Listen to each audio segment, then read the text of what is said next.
Welcome back to the Standards Committee and our investigation into our inquiry into the Code of Conduct and possible changes to it. We're very grateful to have Professor Hayward, Dr. Rose and Dr. White before us today. We've got a whole load of questions and we're terribly sorry that we've kept you waiting. But if I could just start with a sort of start of a 10, which is what's your impression of where standards in public life lie today? Shall we start with Hannah? Thank you, and thank you for inviting me here today. It's great to have the opportunity to talk to you all. I think I would agree with the analysis of your previous witness, Lord Evans, that it's very difficult to say definitively where standards are at any point. I think, though, what we can say about the last year or so is that there's been a heightened sense of public concern about some standards in public life. And I think that one reason for that is, in particular, because the questions about standards and the scandals and the coverage that there has been and the inquiries that have ensued have been closer than in previous cases to the highest levels of government. So the fact that the lobbying scandal, that the Greensill scandal involved a former Prime Minister, the fact that as it has evolved, the Partygate story has involved potentially the Prime Minister being involved, that there's the previous story about the refurbishment of his flat. These things have involved the Prime Minister, former and current Prime Ministers, and I think that is why they have been so high profile, but also why they're so concerning for people who think a lot, as you all do, as we do, about standards in public life, because one of the key things we know about standard systems is that they work if the tone is set from the top, and that a lot of our systems are built so that at the end the ultimate recourse is to the top of our system of politics, for the very good reasons we've been discussing, that when we're dealing with elected politicians, it's difficult to find ways, we have to construct our systems really carefully to make sure that those people can be held to account. And if they are the people who are being accused of breaches of the rules, then I think in recent months that has called into question some aspects of the way our system works, because at the end of the day, if the Prime Minister is accused of something, it's very difficult if he is the ultimate arbiter. You're sounding very moderate, but you've got a book coming out, which I think is a little less moderate, isn't it? Title certainly less moderate. Yes, I do. Is that just because you're in a select committee meeting Yes, I think that one of the problems identified, so the book is entitled Held in Contempt, and I identify a number of problems I think there are with the House of Commons, and one of them is that too often MPs tend to treat themselves as an exception to the rules they set for other people, and I think that has a deeply damaging effect on public trust, and I think that MPs sometimes don't appreciate the extent to which the little breaches and the constant drip of these things really undermines public confidence in the House of Commons. Paul. Thank you. So I wouldn't demur from anything that Hannah has said, but I think it is important to recognise that this isn't simply something that's happened recently.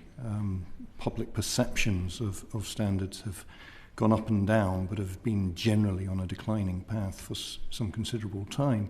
I think what's particularly concerning is the context within which this has all been happening, because as Lord Evans referred to earlier, we had the cash for questions scandals, we had the parliamentary expenses scandals, and we've had a whole series of bodies set up to try and address this. Not least this committee has been very active, and you've had the Independent Parliamentary Commissioner for Standards Post created, you've had the Independent Parliamentary Standards Authority, independent lay members brought onto the committee, external independent complaints and grievance scheme, etc., etc., etc. And yet, despite all of this, there is a sense in which there's a perception that it's not actually making any difference. You have more regulation, more rules, more codes, more bodies overseeing standards, and yet 25 years on from the Nolan principles, there are serious questions to be asked about, well, are they actually achieving anything? Have they achieved anything?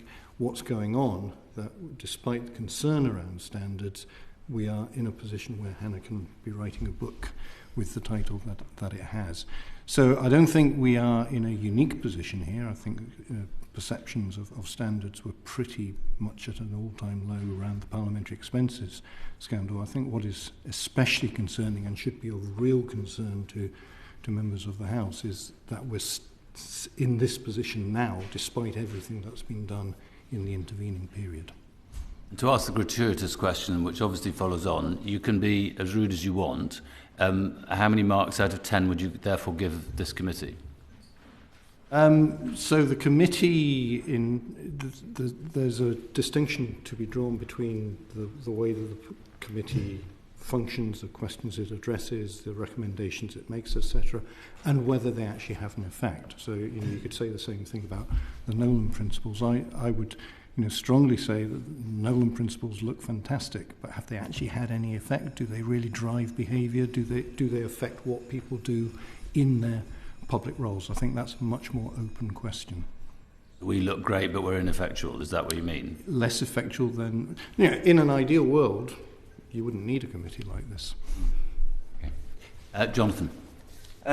So I agree entirely with what's been said. I think in terms of the long run, are standards particularly problematic now relative to the past? Probably not.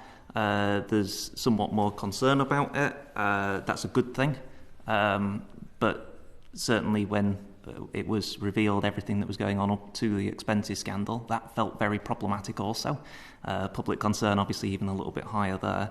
I think I agree very much with what Hannah said, that one of the big concerns we might have now is that there is a sense in which the leadership to tackle standards problems is maybe less prominent than would be ideal. We know that in general the public respond, even a scandal, the public can respond positively to if they feel like there's leadership in tackling it. They feel that it's understood that this was a bad thing, and people make recommendations to improve the situation. I think we're running the risk of having less of that than we ought to. Okay. Yes, I was going to go to Aaron, but go on if you want to. Bernard. First of all, on the Greensill and lobbying question, how much do you think, in fact, I mean, it's very common for ministers immediately to say there's a lobbying scandal and to accuse the lobbyists of being the problem. How much was, in fact, the problem not who was lobbying, but how the government responded to how the lobbying was received? And isn't that the mote in our own eye that we should look at, rather than the fact that, for example, the ex-Prime Minister who was lobbying was already outside the putative 5-year ban that is now being mooted, and it was would have been continued, almost a 5-year ban almost legitimises what he did, rather than outlawing it. So why don't we look at how lobbying is received in government, which is what the Advisory Committee on Business Appointments and the Committee on Standards of Public Life, I think, is beginning to look at much more closely. And our own report on PACAC made this point about how the lobbying takes place when the minister is not being remunerated, when the minister is in office, but is rewarded years later, or has that expectation when they respond. Yeah.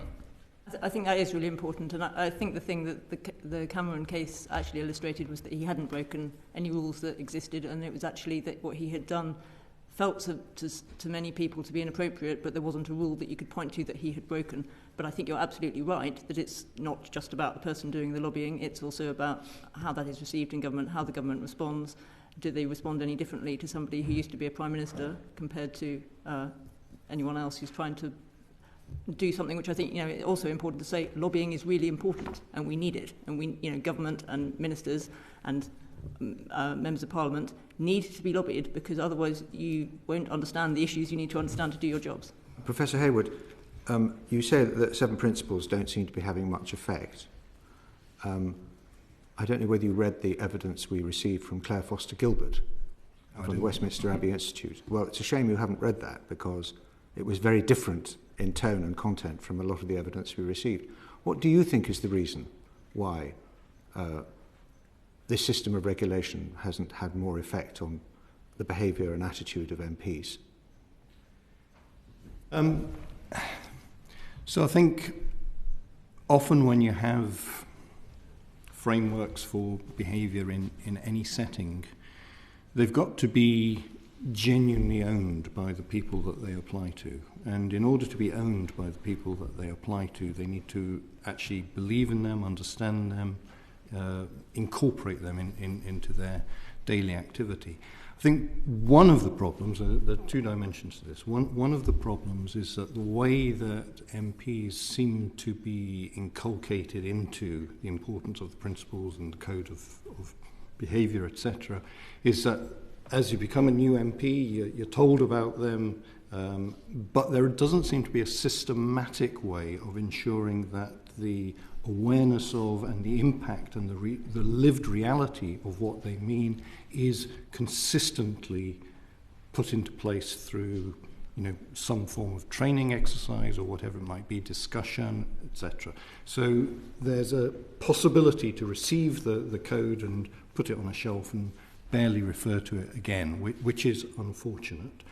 On the other hand, there's the question to which those principles are the appropriate principles in terms of actually determining or shaping or informing how people understand them in relation to their job.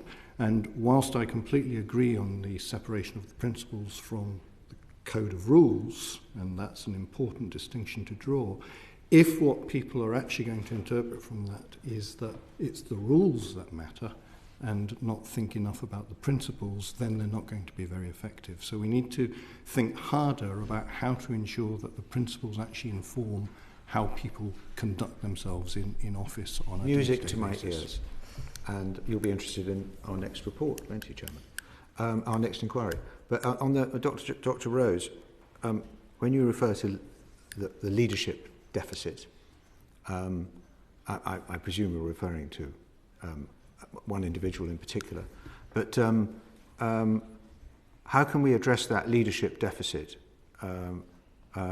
when, in fact, his or her behaviour reflects a whole culture?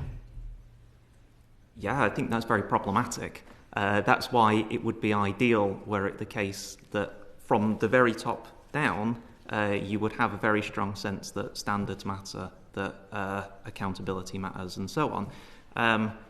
You cannot wave a magic wand and change people's hearts.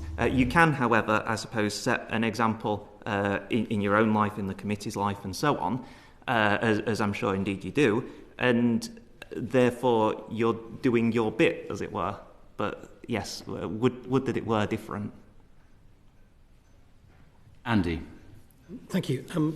Professor Hayward, can I just come back to some of the comments you made there about members of Parliament living the rules? And you I think you suggested that when new MPs, I'm a relatively new MP, been here for 2 years, that they sort of get a briefing when they come here and then they put the rules on the side and carry on with life. That's not my experience.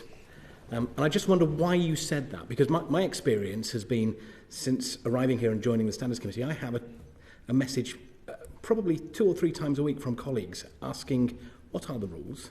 Because in a lot of cases, they're actually quite complicated. And I just wonder why you said that. So actually what you've just said kind of reinforces what I said, that the concern is about the rules as opposed to the principles. The reason I said it is because in the report that was commissioned to inform your report from my colleagues at the University of Newcastle and the University of Sussex, where they did quantitative and qualitative work talking to MPs, this was something that several MPs said themselves. So this is reporting back what MPs themselves say about their experience of confronting these issues. What do you think the solution is to help members of Parliament who are under immense scrutiny every day on social media, in the press and the public, to help them to live a life where they do follow the principles and that they do understand the rules and they don't see it as a bit that sits on the shelf that we have to worry about when we get found out? So it is partly, as has already been mentioned by both Hannah and Jonathan, tone from the top is hugely important. And that's, if you look at the global task force on parliamentary ethics, which did a big report a few years ago on, how do you establish an ethics regime. Their key conclusion was that actually, for all the rules that you have, what really matters is what people do, and what people do is not necessarily driven by what the rules say. The reason that most of us sitting around these tables don't break the law is not just because the law is there, but because we know it's the wrong thing to do. And so working with members of Parliament to ensure that they understand what these principles should mean in their day-to-day activities is something that requires active intervention. It's not something that you can just say, well, those principles exist, read them, understand them, learn them, and then live according to them. You need to have demonstrations of what it means, and it's particularly the case that if they are going to work, they are at their most important when you're in situations of what you might call ethical difficulty, or in situations where you're facing challenging situations, where you really do need to think, well, what's the right thing to do in this circumstance? And I think not enough attention is paid to ensuring that that's built in as part of the annual process of being a member of Parliament, is that you are confronted. It might be through facilitator-led discussions, it might be through various forms of different kinds of training, etc. But it has to be built into part and parcel of what it means to be a member of Parliament. Some of my colleagues might say working out what the right thing to do is sometimes difficult because of the haze of politics that sits around it. If I look at the correspondence I received today about perhaps some of the news issues, I can pretty much guarantee they're all people that wouldn't be voting for me any day of the week, ever. And that's the challenge that politicians face, that it is constantly in a haze of politics. Completely, and that's absolutely the point. It's that it is difficult, and so if you ask people, if you look at the literature around the concept of integrity, there are many people who would say, well, you can only really show integrity when you're faced with a really difficult situation. If you're just, ticking the boxes and doing a sort of minimum compliance standards, well, that's not really showing integrity. Integrity demands that when faced with these kinds of really difficult, sometimes moral, ethical dilemmas, you have a good basis for choosing the action that you choose, which is informed by a real, carefully thought through process of understanding the principles that drive why it is that you've come to the decision that you have. Thanks. I think somebody wrote, and I can't remember who, but somebody wrote about what every politician really dreams of is that key moment when they're making the absolutely impossibly difficult moral decision, but they make the right call, and then everybody votes for them on the basis of that. But it very rarely seems to work out quite like that. Aaron.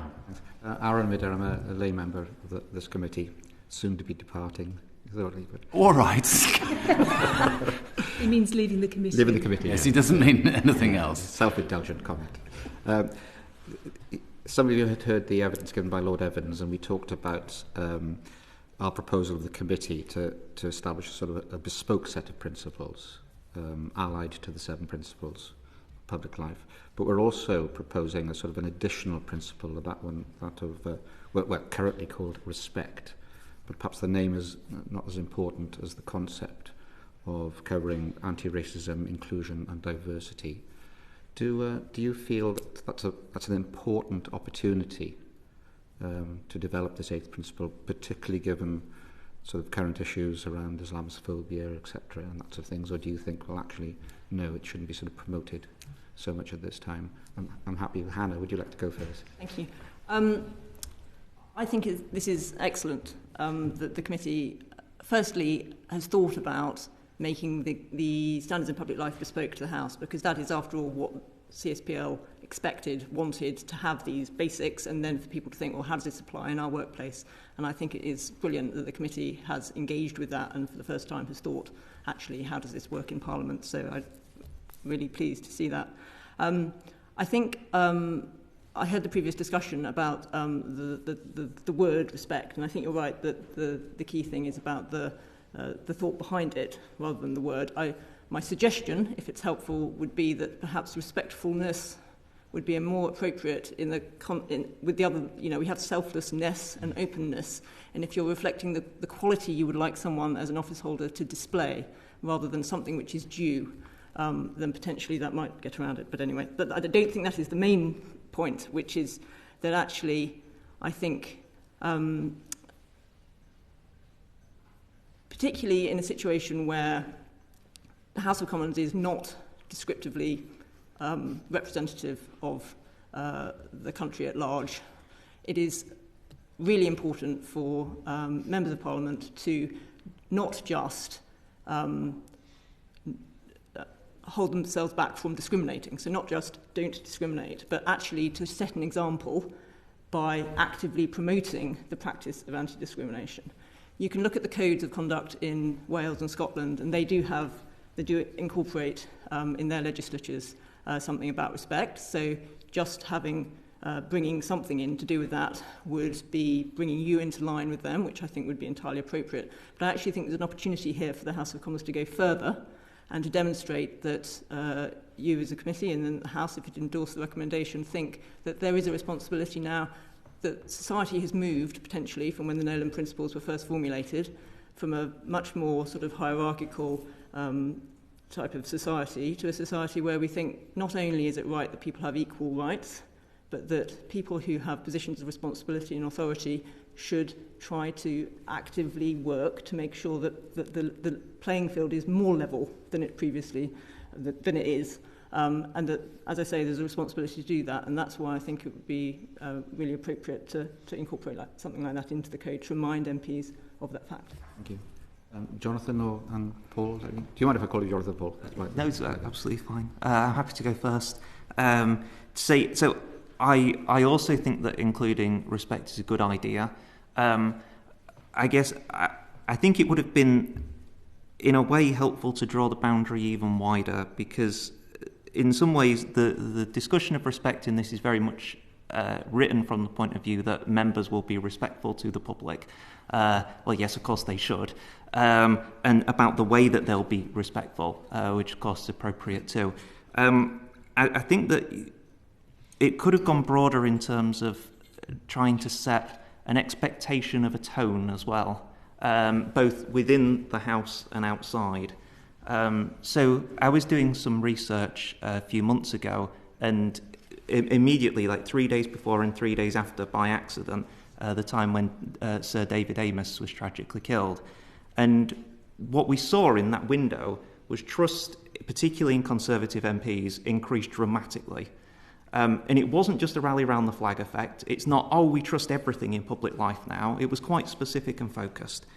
And I suspect it is consistent with the data that the reason for this is what people heard, but they don't hear often enough, is here is a man of integrity who cares about his local community, who wanted to make things better. And it would be nice also if we included an expectation, because I think it's true, almost overwhelmingly of MPs, and indeed people on this, lay members on this committee, just people who want to make the world a better place. But that gets lost in the discussion, and too often people get talked about as if they're bad people as well, rather than, I disagree with this person politically, but they're also a person of integrity who just happens to have a different perspective. And so I think, in a way, it would have been nicer to draw it a little bit more broadly about the way that respect might be envisaged. Thank you. Thank you. Oh. I'm very tempted to respond with the phrase "with the greatest of respect," which of course means anything but. I think respectfulness is probably good. I'm uncomfortable about the way that this committee has said, well, we don't want to have an extra principle, but we do, as it were. So we have the 7 principles and respect. Personally, I think it would be better if it were incorporated into the existing principles rather than having 7 principles and an additional principle which isn't one of the 7 principles. Okay. Yes, I've got quite a lot of people, Bernard, but yeah. Very briefly, the chair of the Committee on Standards and Public Life just said he acknowledged the risk of the word being weaponised. What do you think of that comment? Politically, you mean? I think it would depend a little bit on how it is incorporated. I think if it were simply incorporated into the 7 principles as part of the descriptors, it would be less able or less liable to be weaponised in the way that concern was expressed about. I think I'm right in saying that it would be part of the principles part of the code as opposed to an investigable part of the code. I agree that there's a potential, but that is obviously still important because that is taken into account if a breach is being looked at and so on. And I think that's where it's important to do it, because actually having it as something that can be taken into account as a mitigation or whatever the opposite of a mitigation is. Aggravating factor. That's the one. is important. I agree that this is a tricky area at the moment, and the sort of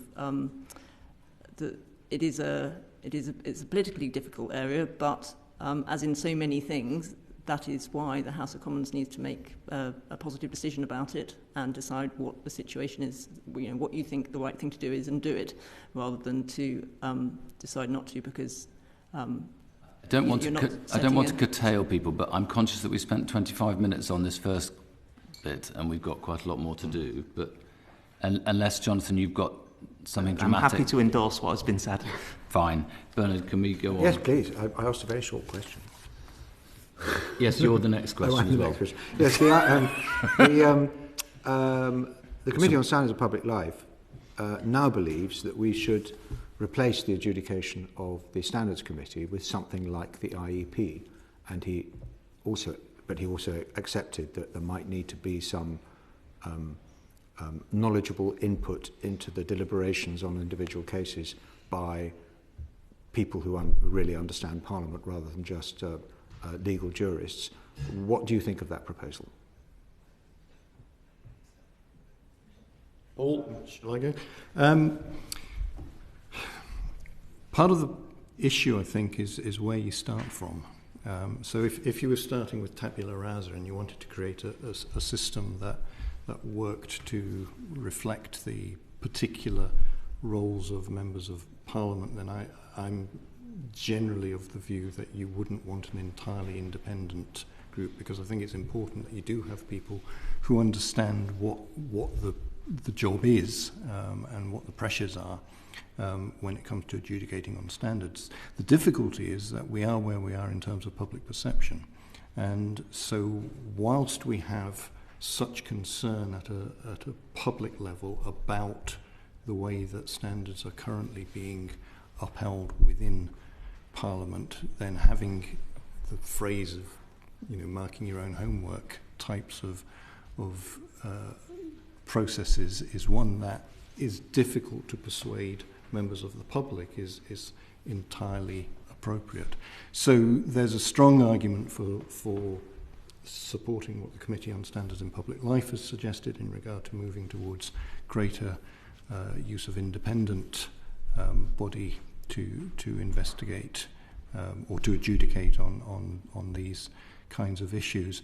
But I absolutely accept, as Lord Evans did, that the knowledge is the knowledge of what actually is involved in being a member of Parliament is really important, and finding some way of balancing the two, which may be increasing numbers of lay members or having independence with former members of Parliament as advisors, is something that needs to be looked at. Hannah. So I agree with the CSPL. Having reflected on this, my position is that the IEP should be extended and its terms of reference modified so that it could do the determination of individual cases instead of this committee. I think that there continue to be a really important role for this committee in setting up the rules and setting up the structures and keeping them under review, and that is where the particular knowledge of what it is to be a member of Parliament and the particular constraints would be built into the system. And indeed, if the IEP felt that they needed, in a particular case, to understand the circumstances in general, which applied to a particular case, it would be really useful for this committee to be able to play that role.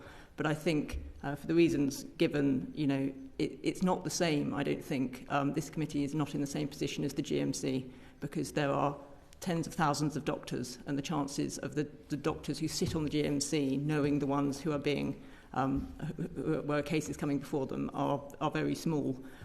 It is almost impossible for the members on this committee to not know people whose cases they are considering. And I'm in no way criticising any decision that this committee has actually made on that front, but it's about the public perception of that.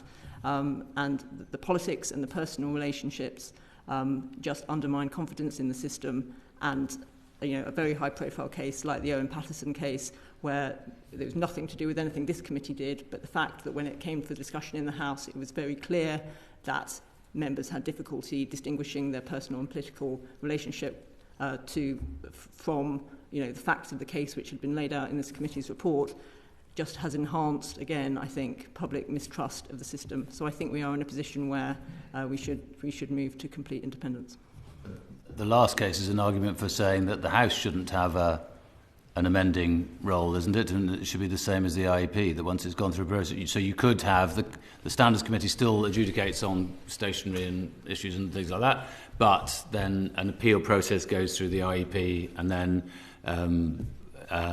the motion goes to the House if it's for suspension or expulsion automatically without amendment or debate. You could have that. I think it would be better to have the same as with the ICGS process, where the IEP determines and then a different panel of the IEP hear appeals. And then the House should give up its right to amend motions and should just vote. Okay. John? Well, in that sense, I guess I'm going to be a rare dissenting voice. That actually, I think that you want, ideally, to keep it within the auspices of Parliament and within a parliamentary committee. My reason for that is, yes, it's true that when things go badly, they can go very badly in terms of their impact on public perceptions. You'll no doubt be aware that that's happened recently. But keeping it in this format gives you opportunities to show that you can do well too. Every new case is a new opportunity. So I did some research on an expenses scandal years and years ago. I think it was 2007, and a predecessor committee to this one conducted an investigation and found that somebody had been employing their children to do no work. And that person was told off, rightly so, and it was reported in the media of, did you know MPs have uncovered that one of their own was not doing their work, was paying their child to do nothing, and they're in trouble now. And what happened during that scandal is that people's positive perceptions of standards in public life increased. They became more positive as a result of an expenses scandal. Why? Well, plausibly, because it was largely driven by a parliamentary committee that said we've identified some poor practice and we can fix it. And it was reported as such in the media. Admittedly, they said Parliament Sleaze Committee or something like that. But, every new challenge is an opportunity to demonstrate that standards can be upheld. Okay, thanks. Very interesting. Alberto. Thank you, Chairman. Good afternoon to the panel, and thank you for coming this afternoon, or this morning. I've lost track of time already. Well, it's noon. It's noon. It's high noon. Wake up, Alberto, I think is the key here. I'd like to talk about our current structure for when we sit as a disciplinary body, an adjudicating body. Are you familiar with the current process, the different tier process that exists when a member is accused of doing a wrong? You're all familiar with the process, yes? Broadly. Okay, so broadly, so currently as it stands, the Commissioner for Parliamentary Standards is the investigator of complaints against MPs and has a second role, which is as adjudicator on the work that she and her team have done. And she decides whether an MP, in first instance, has breached the code of conduct or not. And if she decides that the MP has breached the code of conduct, she can rectify it if it's at the less serious end of the spectrum, or if it's the more serious end of the spectrum, she can refer it to this august body of 14. You're familiar with that process, yes? Okay. If she refers it to this committee, the Commissioner has a third role as presenter of the case against the Member of Parliament. And so therefore investigator, first instance decision maker and presenter of the case to this committee. But she also has a fourth role, and that fourth role is that once the committee has heard from the Commissioner and from the MP, if he or she chooses to make submissions to the committee, the Commissioner comes back into the room to attend our deliberations. Does that strike you as fair? If I can start with Dr. Hannah White.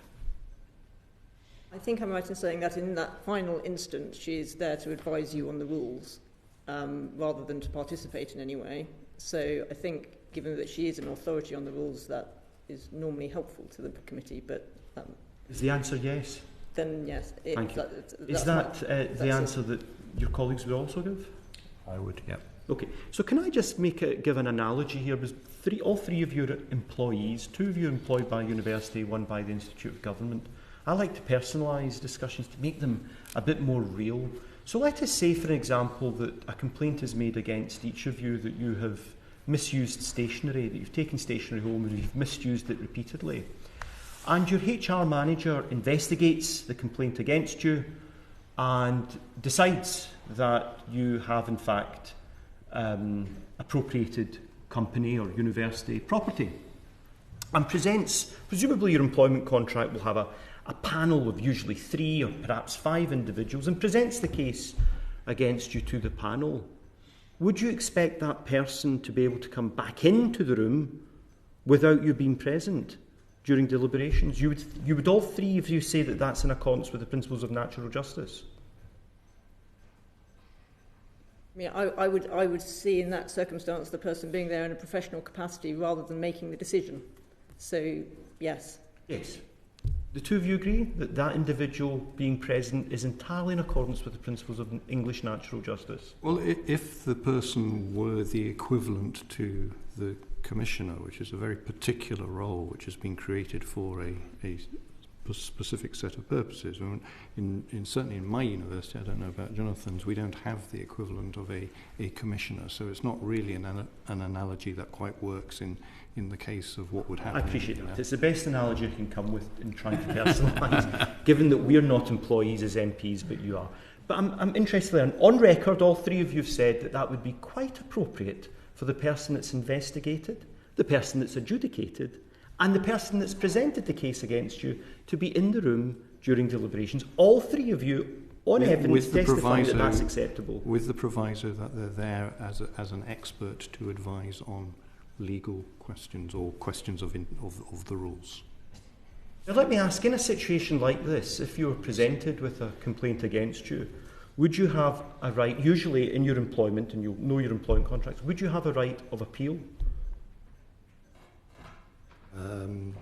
Yes, generally, but it depends. I mean, the right of appeal ends at some point. Well, where does it ultimately end? Well, it ends at the point that a final decision is made. And who ultimately can make a final decision in such a matter? Well, it will again depend on the regulatory framework. In the case of, we're talking about employment contracts, is the best analogy I can come up with. In the case of a complaint against you, it's gone to the university disciplinary body, the body's found against you, what ultimate fora is there for you to take the issue? Well, clearly you want me to say an employment tribunal. But indeed, so a court of law.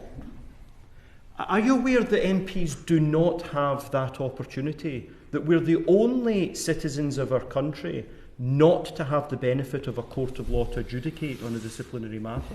Are you aware of that?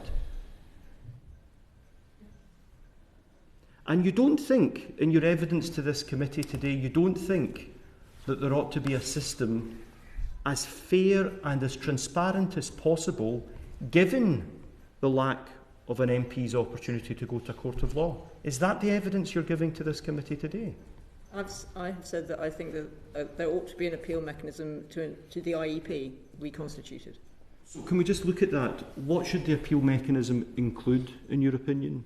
Well, I tend to agree with the arguments set out in this committee's report that it should focus on sanctions rather than findings. Thank you. Do both of you agree on that? I would certainly agree with that. Do you think there should be a formal right of appeal? Can I just, I think, just to help, I think what Alberta's asking is we've often said, as you will have heard from the evidence earlier, that we have in effect a right of appeal on the Commissioner's decision to this committee, but that is not a formal process, and we don't have formal grounds of appeal that you have to lay out and satisfy before we would accept an appeal. Do you think that should be more formalised? But I think, Hannah, you're also saying, and I think, Paul, you are as well, that the appeal to the if it were to the IEP, should just be on the sanction rather than on the finding. Yes, and it's my understanding that the IEP has set out grounds for appeal that you can. And they've rejected some appeals. They've said, no, I'm sorry, we're not going to hear that because you haven't met any of the criteria for a ground of appeal. Yeah.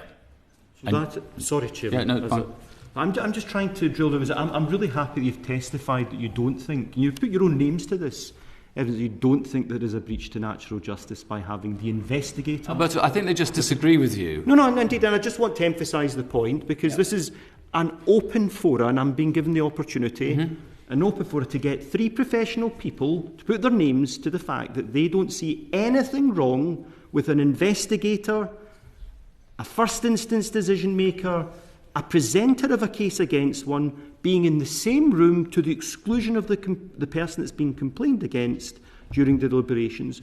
All three of you are happy to testify to that effect. I think all three, none of us are lawyers, I think I'm right in saying, and I believe you've asked for you've commissioned a legal expert to provide you with advice on this very point. So I think that personally I would defer to what they say, but given the circumstances that you've set out, I'm happy to stand by my testimony, yes. Thank you very much. Thank you. Okay. Thank you, Chairman. Thanks. Yvonne. Thanks. We've made some proposals on MPs' outside roles, and thank you very much for coming today.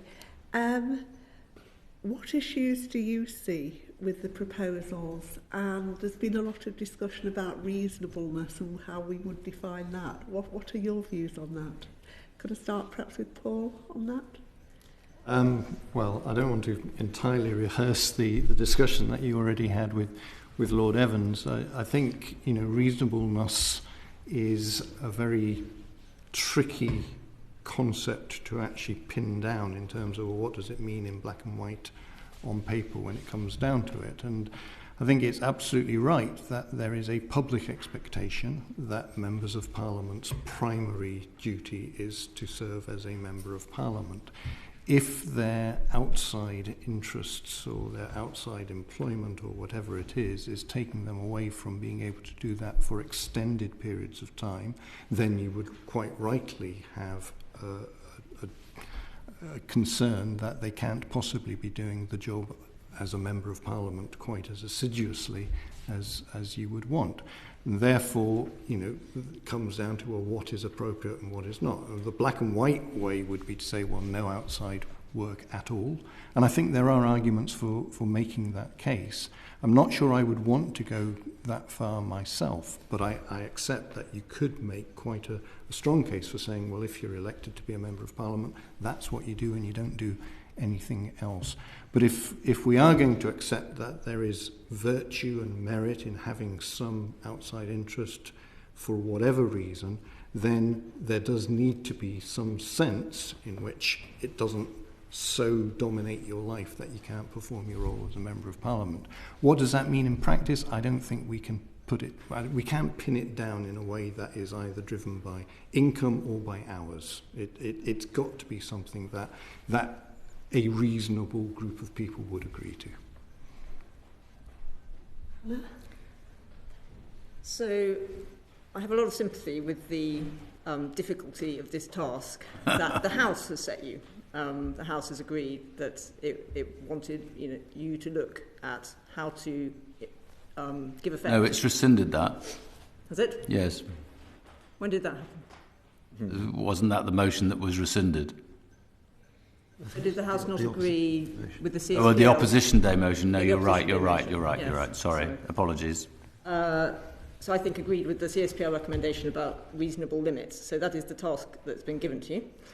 And I think that is the public expectation, that there will now be some reasonable limits be put on second. And I think that it is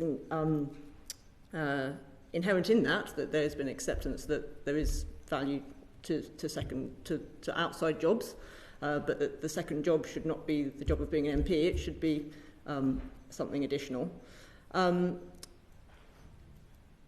Although it is very difficult, I kind of think that is what the job of this committee is to come up with something that you all, as reasonable people, think is a limit on what you could be doing alongside your job as an MP.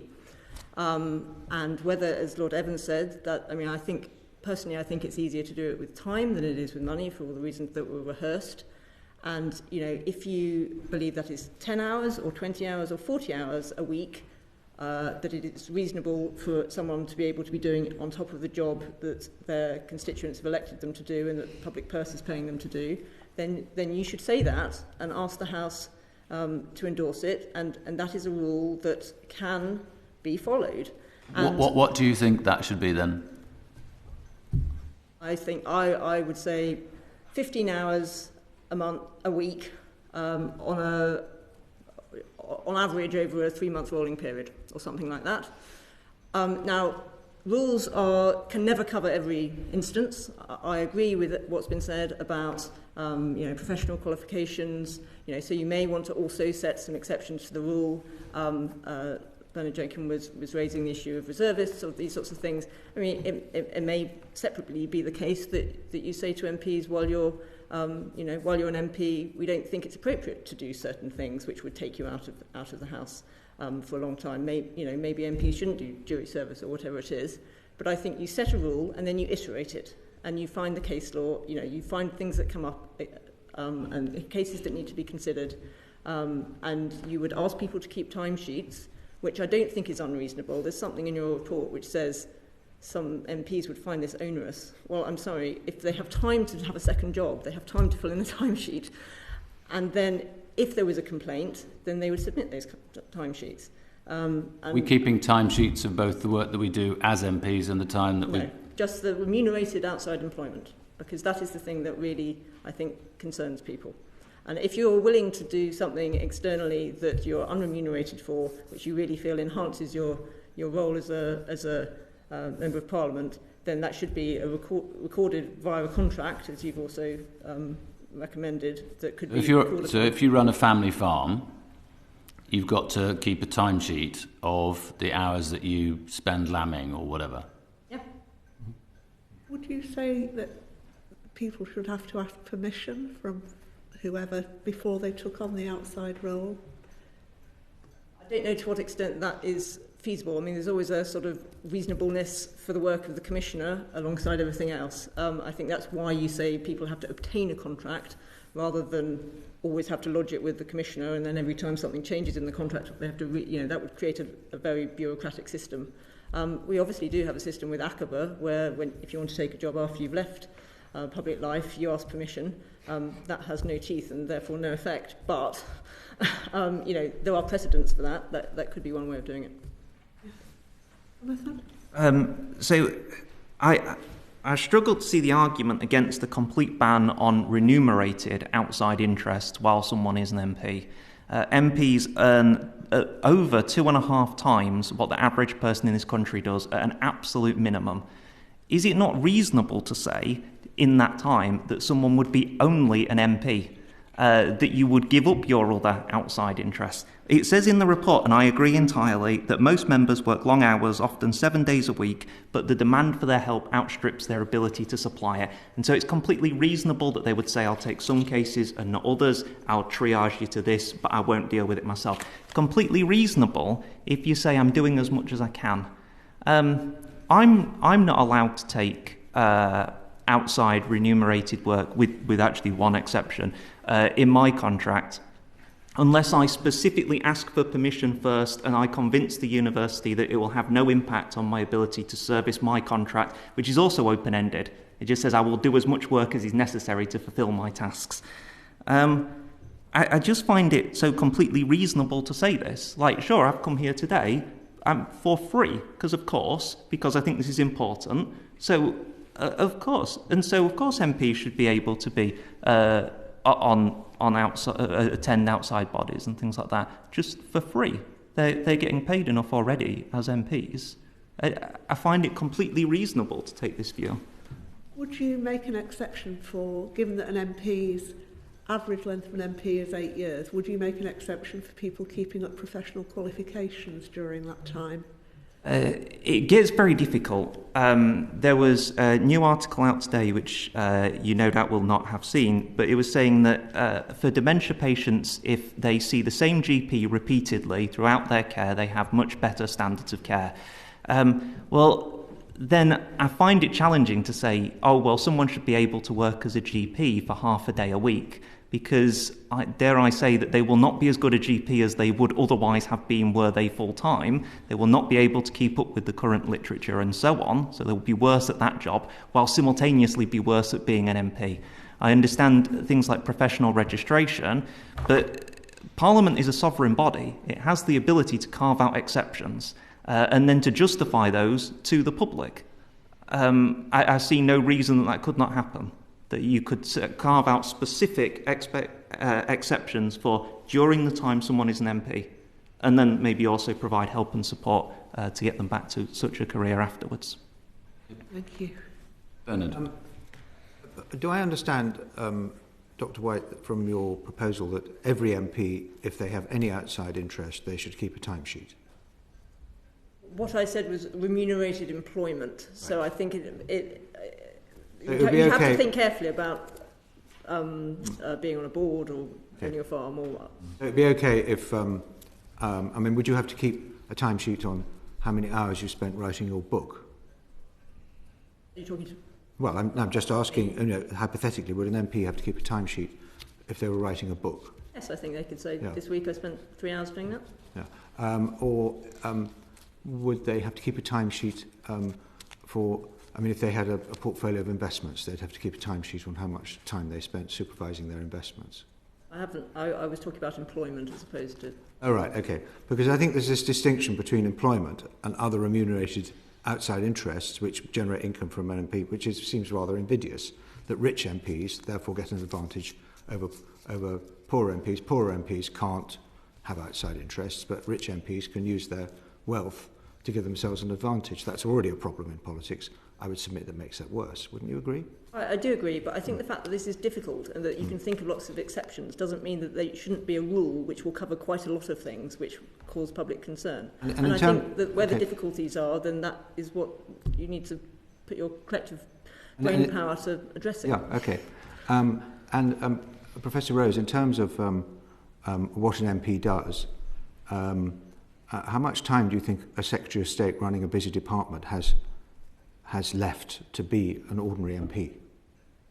It's not my business to say. I take your point. Yes, they will be very busy doing that. Yes, as part of their responsibility to the nation. Yes. And I understand that. I am also given to understand that there are help and support available specifically for their constituents in that situation. No, they don't get any extra office cost allowance for that. Okay. The one advantage is their private office, the House of Commons office, doesn't have to do their diary, which might take quite a lot of time. A lot of MPs do their own diaries. When a very busy and able, hard-working minister ceases to be a minister and they have a lot of spare time, and they don't want to serve on a committee, and they're not obliged to serve on a committee, they're not paid to serve on a committee,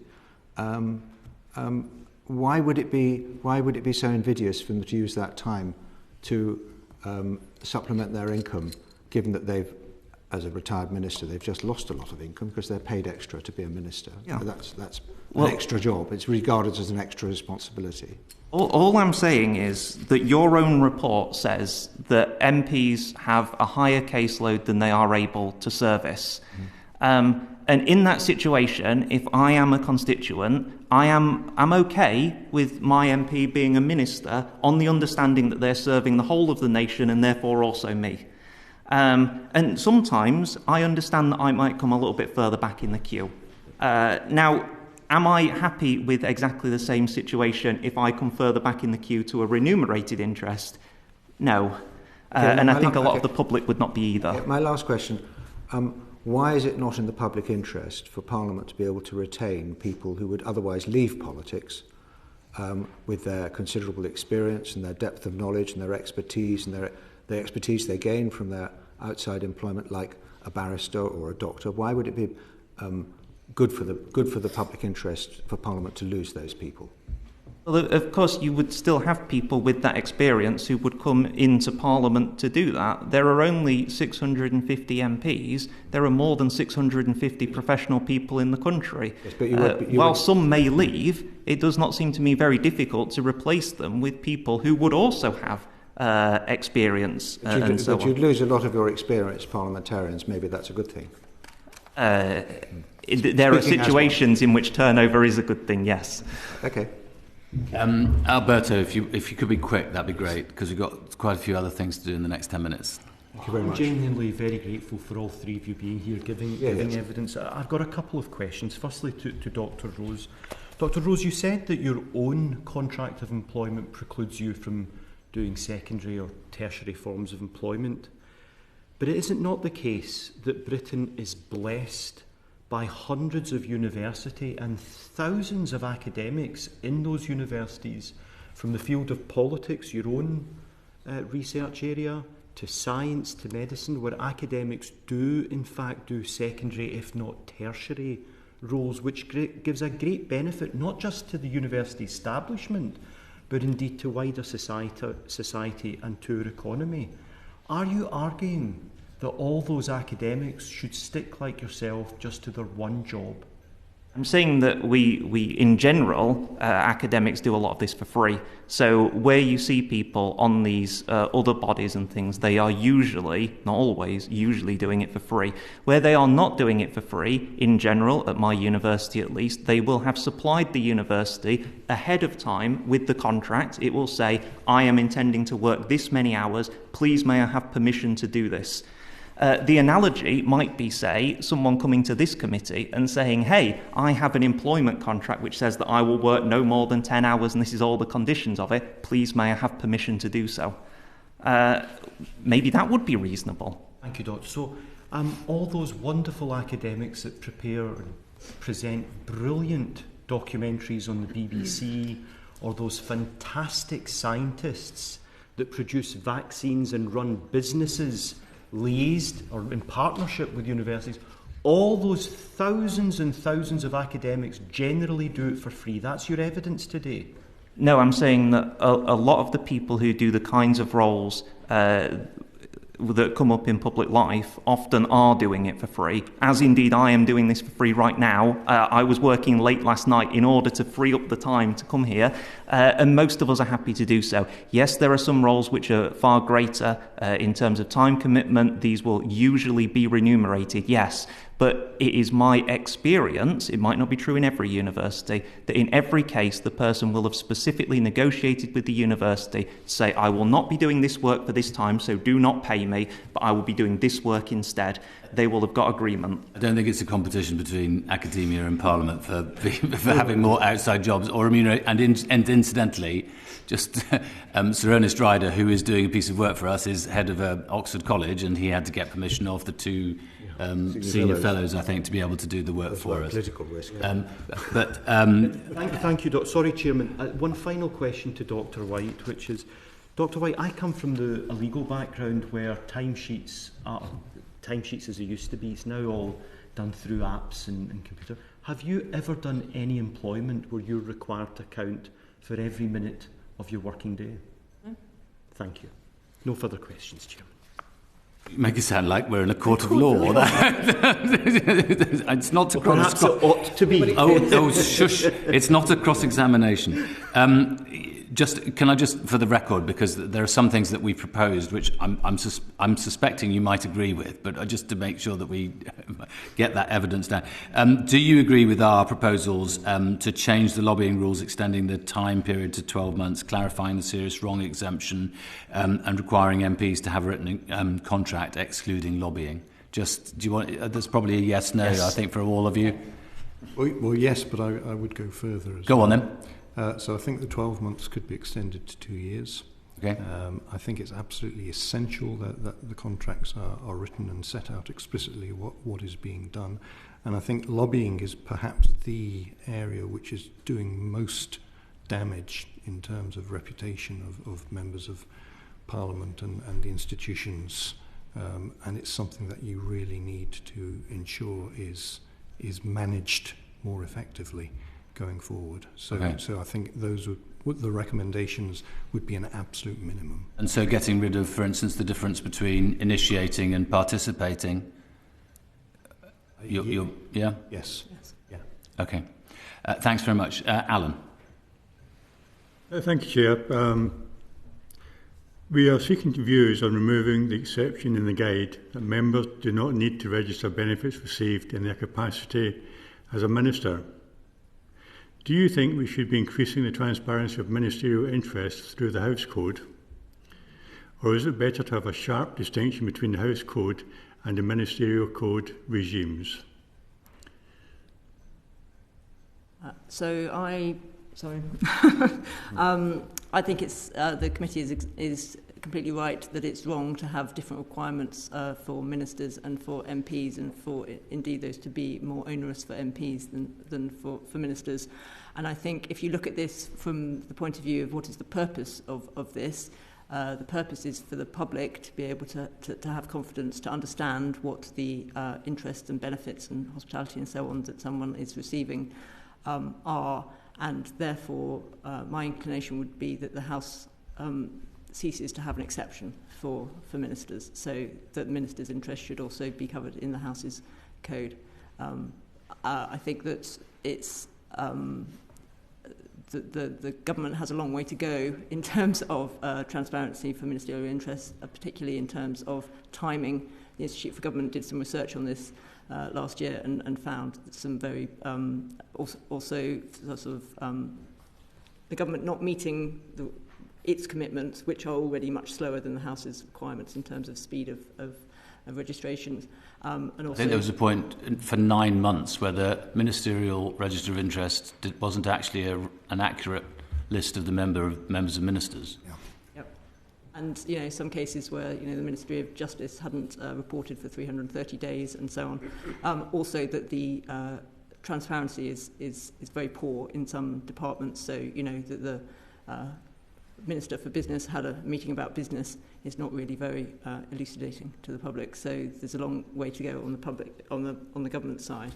And I think it's good that this committee is paying attention to that, as well as outside people like us.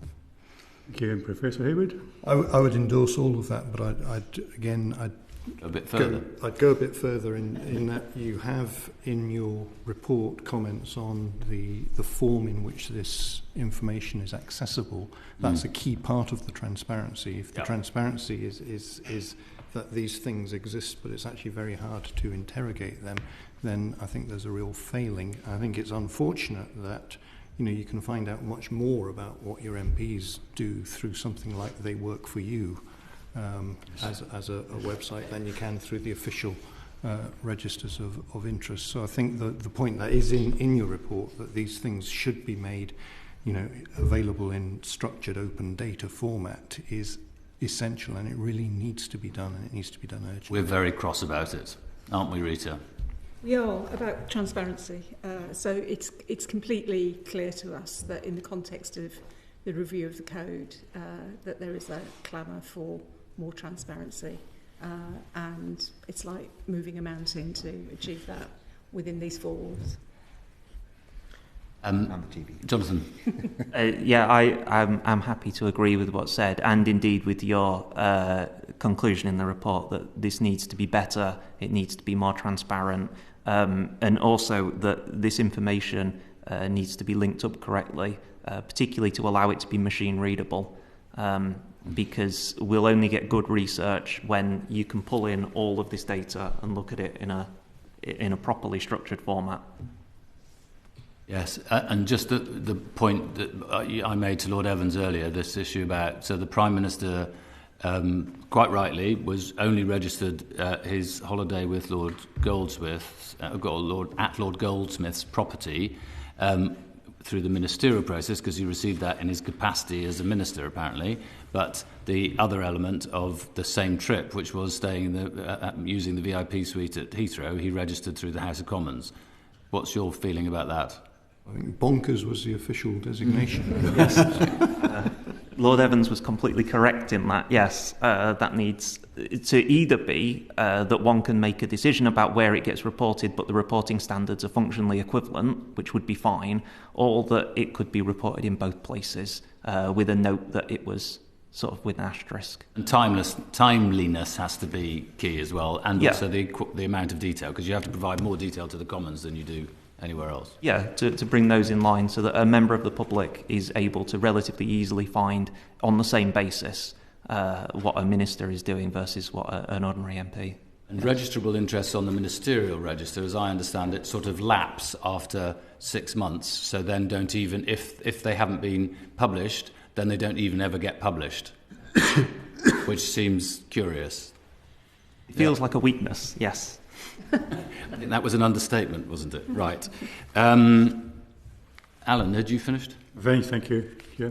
Is there anything else anybody else wants to raise? Yes, go on, Hannah. Just one additional thing. I was just reflecting on the 7 principles and the openness and honesty that we want our elected politicians to be able to demonstrate. I think a very straightforward thing that this committee could do to make it as a recommendation to enhance that would be to provide a mechanism in Hansard for MPs to be able to correct the record, which at the moment only ministers can do.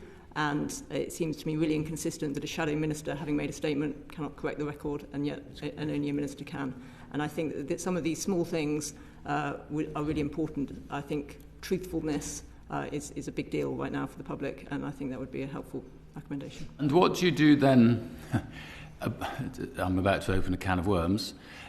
What do you do then about people who refuse to correct the record when it would seem to every fact checker in the universe that the record is now incorrect? I think the first thing is to have the opportunity to correct the record, which at the moment you can't even do. I think you could use existing mechanisms to pursue this. Mm-hmm. You know, a member could ask the House of Commons Library or the UK Statistics Authority for a view, and then they could use any other question debate mechanism to put those, or right. I mean, what I'm getting at is that it's a very common perception in the public, as I understand it, that all MPs lie all of the time. Yep. We don't feel that we lie all of the time. Most of us feel we don't lie. Where you make a factual error and you have no absolutely ability fine to put that right, then yes. I think it would be a good thing to have the opportunity to put that right. I think we do have an ability to put it right. Only ministers. Well, you get a point of order and just say... You can amend Hansard if you do it very quickly after you've made the statement.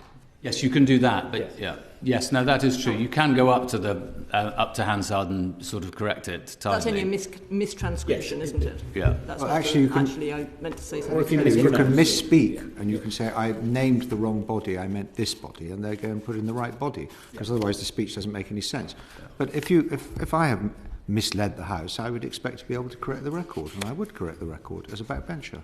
I think it would be really useful for the Hansard record at the time to be, corrected, as opposed to at some. How do ministers correct the record in the way that backbenchers do? They have a formal process of ministers. Really? Yes. I never knew about it. I previously referenced Ofcom when I meant Ofgem. Yeah. It made no sense, and Hansard have allowed me to amend that so that it makes sense. But I think there's a time limit on doing it, that you can't do it 6 months later. Yes, it used to be related to when the books were produced. Yes. That may be, but it's something we can look into to make sure that there's an equality of arms, as it were. But it still leaves me with the question: with what do you do about MPs who lie? That's a very good question. It's a matter for the Speaker and the Privileges Committee. I'm asking the witnesses. Does it not become a disciplinary matter in itself? Well, we don't. I mean, that's one of the things that the Commissioner does not investigate.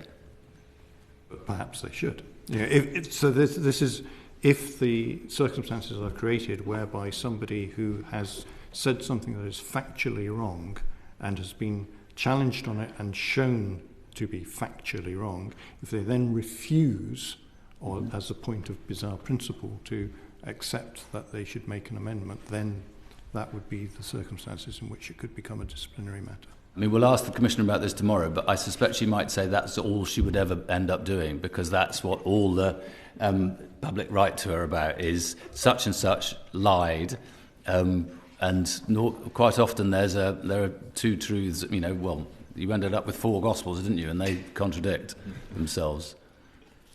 Either of the others of you, otherwise we'll... So the great challenge, of course, with that argument that politicians lie, well, it's incredibly old, so either we're having no effect or it's somewhat overblown. The challenge is that a lot of the time people make predictive claims that turn out not to be the case, and people get very mad about that, but that's very, very different from a lie, and it probably would be hard to regulate.